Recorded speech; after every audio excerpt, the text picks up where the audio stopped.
So the ability for something to be maintained at a certain rate or level. Now how that fits in with the mine is, we all know a mine starts up and it has to shut down at some point. But B2 Gold Corporation, B2 Gold Namibia believes we want to leave Namibia and the Otjize-Njupa region and the site that we're operating in a better state than what we had found it.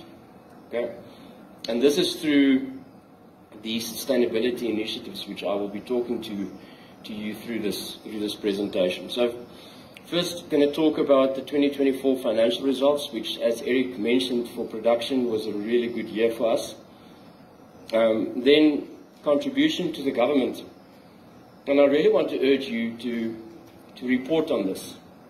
There's a lot of falsities and bad press out there that says that mining companies are not giving back to the country. And that is so far removed from the truth.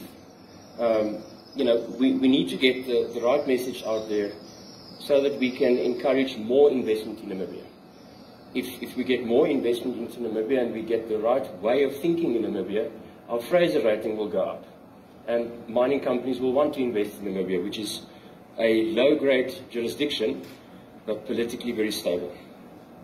Then I'll talk to the transition to green energy, our corporate social responsibility initiatives, and then post-closure vision. So how do we deal with the mine closing and us sitting with a large land package, all these assets, solar plants, our CSR project portfolio? What do we do with all of that? Is it just going to go away, poof?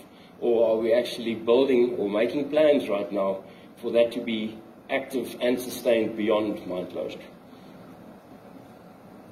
Good, so on the back of the 198,000 ounces of gold produced last year, we recorded revenue of 8.89 billion Namibian dollars. That's record revenue for us. And from that, we paid 2.35 billion direct taxes. So when I say direct taxes, I say corporate income tax, royalties, export levies, and non-resident shareholder tax. So the dividends that we declare to our 90% shareholder overseas, we pay a 5% tax on those dividends, and that's really part of that.